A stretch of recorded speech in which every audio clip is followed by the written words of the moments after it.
आज अलिकति यो लजिक्स अनि इमोसन्स र माइन्ड प्याटर्न्स यी तीनटा कुराहरूको चाहिँ कस्तो खालको अलाइनमेन्ट भएर हाम्रो ब्रेन चलिरहेको हुन्छ, हामी कसरी सर्भाइभ भइरहेको हुन्छौँ भन्ने विषयवस्तुमा केही कुराहरू राख्दैछु है।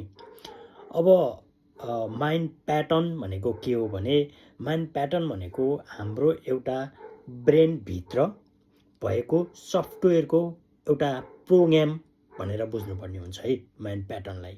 यो माइन्ड प्याटर्न चाहिँ डेभलप कसरी भएको हुन्छ भने, हाम्रो बच्चा बेलादेखि नै हामीले प्र्याक्टिस गरेका एक्सपिरियन्सहरू अनि हामीले पढेर जानेर बुझेर बनाएका धारणाहरू नै हाम्रो माइन्ड प्याटर्न हो।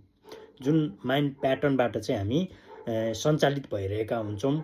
डे टु डे हाम्रो डिसिजन त्यही माइन्ड प्याटर्न थ्रु हामीले चाहिँ गरिरहेका हुन्छौँ भने माइन्ड प्याटर्न सञ्चालित हुनको लागि चाहिँ हाम्रो लजिक र इमोसन्स दुईटा कुराले चाहिँ एकदमै धेरै ठुलो रोल खेलिरहेको हुन्छ। अब यहाँ लजिक भनेको के हो भन्दा, लजिक भनेको चाहिँ एउटा तथ्यमा आधारित हैन, तथ्यमा आधारित एउटा दृष्टिकोण हो।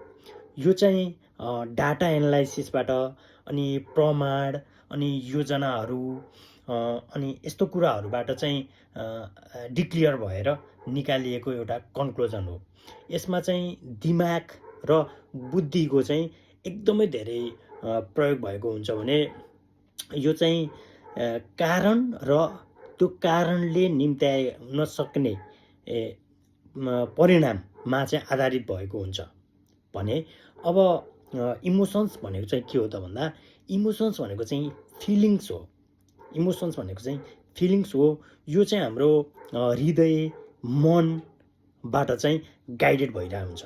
अब कतिवटा माइन्ड प्याटर्न है, कतिवटा माइन्ड प्याटर्न चाहिँ हाम्रो लजिकल भएर चलिरहेको हुन्छ भने कतिवटा माइन्ड प्याटर्न चाहिँ हाम्रो इमोसनल हिसाबले सञ्चालित भइरहेको हुन्छ।